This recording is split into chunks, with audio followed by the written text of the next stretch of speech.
Greetings, family of light, fellow seekers, beings of the One, those who recognize that we're all connected and that we're all divine beings. Okay? When we choose to rise above fear and programming. Alrighty then. So this one is going to be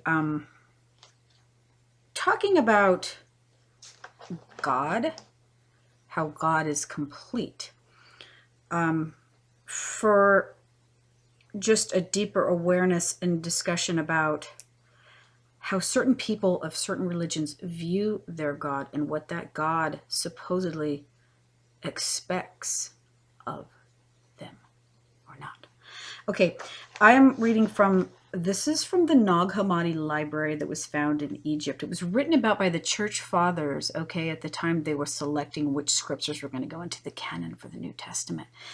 Okay, and certain ones weren't selected and probably ordered destroyed, and that's why they had to be hidden, because they had value for humanity. Okay, so this is one of those. It's called The Secret Book of John. These are writings about Christ. If you're a seeker, you're going to educate yourself on anything and everything the Master taught, and not what your little select dogmatic group or church says that you can, because that would be incorrect. Okay, I just want to read this one part. This is chapter 2, 3 through 5.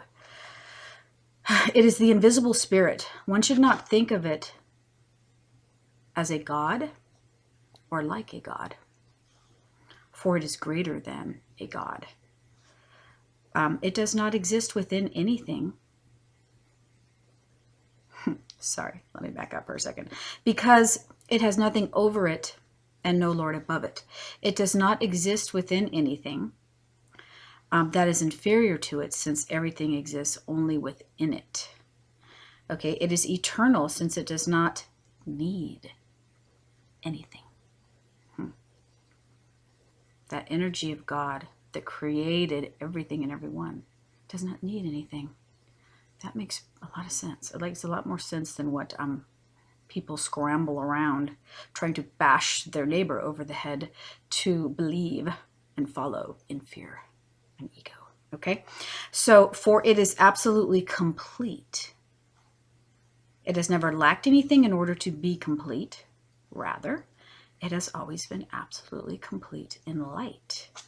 There's more to it, but I'm just going to stop there for now. Because what God would need someone to, would need to control someone, people, groups, churches. What is that? Okay. Why would a God need to do that? Why would a God need to be vengeful, jealous, wrathful, keep you stuck in fear and programming? Let's see.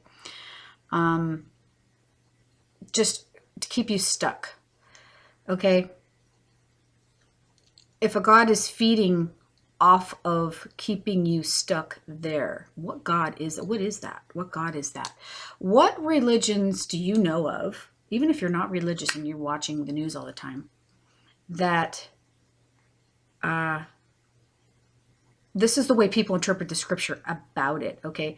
That makes man feel unworthy, that makes man feel like a sinner, that makes him sort of wallow in guilt, fear, shame. That's control.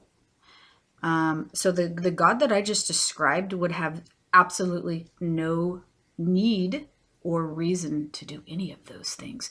Who are these gods then that are directing people to kill their brother and do abominable things in the name of that God? What is that? What God that's a true high God creator would need to do that, or would endeavor to do that? That's the falsehood. Okay, that's the falsehood that people believe. So they're following a God who they think is a God, their God, the God, who keeps them in fear and control, okay, that needs to be worshipped and so draws in the energy of that worship, and or draws in the energy of that person being in fear and feeling unworthy. Oh God, really? God? Lower being. Okay, lower being. Be careful of what you follow, what you think you follow, what you believe, what you think you believe. Just think about that. I think it makes a lot of sense, especially, if you are sort of ascending, if you're spiritually evolved or evolving, you will get this if you don't already know it. So, purpose for awareness. Peace.